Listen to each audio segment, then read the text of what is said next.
அடர்ந்த வனத்தில் தேர்ந்தெடுக்கப்பட்ட மூங்கில் புல்லாங்குழலாகிறது. அதன் வரலாற்றை நாம் நன்கு அறிவோம். ஆனால் அந்த புல்லாங்குழலை நீங்களோ நானோ நினைத்தவுடன் இசைத்து விட முடியுமா? நிச்சயம் முடியும். தகுந்த முயற்சியும் பயிற்சியும் இருந்தால் புல்லாங்குழலை நீங்களும் நானும் நினைத்தவுடன் இசைத்து விட முடியும். நாம் உயிர் வாழ அடிப்படையாக அமைவது உயிர் காற்று. ஒரு புல்லாங்குழலுக்கு உயிர் கொடுப்பதும் அதே காற்றுதான். என்னை பொறுத்தவரை மூங்கிலும் மனிதனுடைய வாழ்க்கையும் ஒரே மாதிரிதான். உங்களிடம் ஒரு கேள்வி, மூங்கில் புல்லாங்குழல் ஆனால் தான் அதற்கு மதிப்பா? மூங்கிலினால் ஏகப்பட்ட மதிப்பு. சிறந்த ஆக்சிஜனேற்றம் தருவதற்கு மூங்கில் மருத்துவ குணம். ஒரு வீடு கட்டுபவர்களிடம் அது கொடுத்தால் பயன்படுகிறது.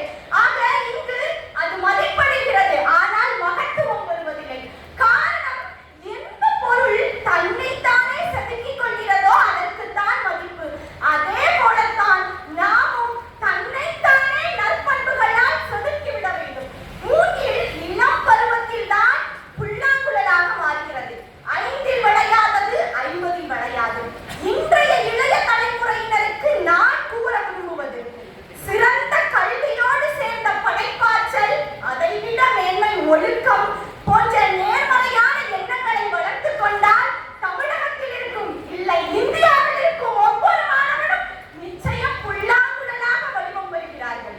காமராஜர், அன்னை தெரசா, பெரியார், காந்தி, அம்பேத்கர் இப்படி எத்தனையோ தலைவர்கள் புல்லாங்குழல் ஆகிவிட்டார்கள் என்று வரலாறு படித்து விட்டோம். என்றைக்கு நீங்களும் நானும் வரலாறு படைக்கப் போகிறோம்? நாமும் புல்லாங்குழலாக வரலாறு படைக்க வேண்டும் என்றால் நம்மிடம் இருக்கும் நற்பண்புகளை வளர்த்து என்னால் என்ற 4 நபர்களுக்கும் என்னை பெற்றவர்களுக்கும் நிச்சயம் நன்மை செய்துவிட்டேன் என்ற எண்ணத்தை உங்களிடம் வளர்த்துக் கொள்ளுங்கள். நான் நினைத்தால் நான் புல்லாங்குழலாகவும் மாற முடியும், அடுப்பூதும் பூங்குழலாகவும் மாற முடியும். ஆக நாடு நமக்கு என்ன செய்தது என்பதை விட நாட்டிற்கு நாம் என்ன செய்கிறோம், என்ன செய்ய போகிறோம் என்பதை மனதில் விதைத்து இன்றைய இளைய தலைமுறையாக இருக்கும் ஒவ்வொருவரும், குறிப்பாக நான் இந்த வாய்ப்பை பயன்படுத்தியதன் மூலம் புல்லாங்குழலாக மாற்றம் பெற்று வசந்தத்தை பரப்பிவிட்டேன். நாளைய உலகம் இனிமையாக மலர நீங்கள் எப்பொழுது புல்லாங்குழலாக மாறப் போகிறீர்கள்?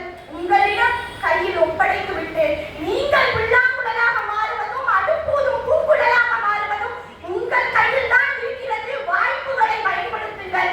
வாழ்க தமிழ் என்று கூறி வாய்ப்பிற்கும் வாய்மொழி தமிழுக்கும் நன்றி.